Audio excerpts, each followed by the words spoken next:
ये बताएं आप लोग क्यों हंगामा करते रहे? क्यों आप लोग हंगामा करते रहे? क्यों हल्ला करते रहे? मैंने 1.5 से 2 घंटे की तकरीर की, आप लोग क्यों चिल्लाते रहे? क्यों आपने स्टेज को बदनाम किया? ये हजारों लोग बैठे हुए सब देख रहे हैं कि आप लोग बातचीत कर रहे हैं, मोबाइल चला रहे हैं, आप लोग इंजन हैं, आपको देख के वो पैरवी करते हैं। बस असद भाई आ जाएं, खड़े हो जाएं, नात पढ़ दें, यही है। 2 घंटे जो मैंने शरीयत पेश किया, कुरान हदीस पढ़ा, उसका क्या हुआ? ये सारा मजमा सुनता रहा और आप लोग चिल्लाते रहे और बात करते रहे और कहते हैं कि आलिमों का एहतराम नहीं है। गरीब नवाज ने कहा है कि आखिर जमाने में आलिमों को बकरी के चरवाही की तरह मारा और हकाया जाएगा। ये जाहिल खेत छोड़ के नमाज पढ़ने आएगा और आप सड़क पे रुमाल झाड़ेंगे और बोलेंगे आलिमों का एहतराम नहीं है। नहीं बोले आलिमों का एहतराम, खुद आलिम बन के दिखा दें। ये कौम तो पांव चूमने को तैयार है। आपको सारी कौम देख रही है।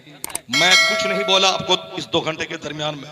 बहुत चिल्लाया आपने, बहुत बोला आपने, आपने जलसे के तकद्दुस को पामाल किया है आपने। जब आप दीनी गुफ्तगू का एहतराम नहीं करेंगे, फिर आपका एहतराम कौन करेगा? आप भी नात पढ़ने वाले को आप तरजीह देंगे, ये हदीस कुरान से ज्यादा ये कीमती आदमी है, तो फिर हदीस और कुरान बोलने वाला कोई नहीं रह जाएगा। फिर वही झाल बजाने वाला सब रहेगा। सब लोगों बोलेंगे कि जब गाना ही नात ही सुनना है तो नात बगैर कव्वाली के, बगैर मजामिर के क्यों सुने? वो मजामिर लाएगा और आपको भगा देगा। कव्वाली यहाँ होगी, कुछ दिन के बाद कव्वाली हटा दी जाएगी और बंबई से नाचने वाली लड़की आएगी, बोलेगा आप कव्वाली में मजा नहीं रहा, लड़की आएगी तब। इसीलिए उन दिनों से रोकने के लिए नात खानी 10% हो, 90% कुरान हदीस की बात होनी चाहिए। और तुमसे भी मैं कहता हूं कि सिर्फ नात सुन के अगर तुम भाग गया तो फिर तो ये काफिर तुम्हें मारेंगे, काटेंगे, नोचेंगे, तुम्हारी लाशों को गिराएंगे।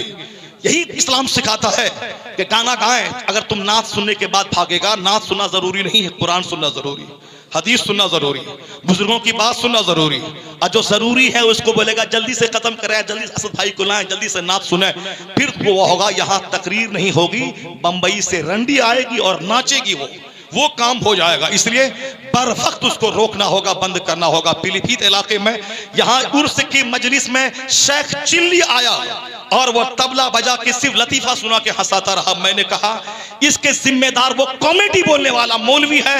जब तुम कॉमेडी बोलेगा तो पब्लिक तो बोलेगी तुझसे अच्छी कॉमेडी तो शेख चिल्ली करता है। इसीलिए शेख चिल्ली को बुलाया। जब तुम कुरान हदीस बोलेगा तो शेख चिल्ली नहीं आएंगे, कव्वाल नहीं आएंगे, पब्लिक भी सुनेगी। जो जरूरी है उसको जरूरी समझिए, जो गलत है उसको गलत समझिए। अल्लाह ताला जलसों का एहतराम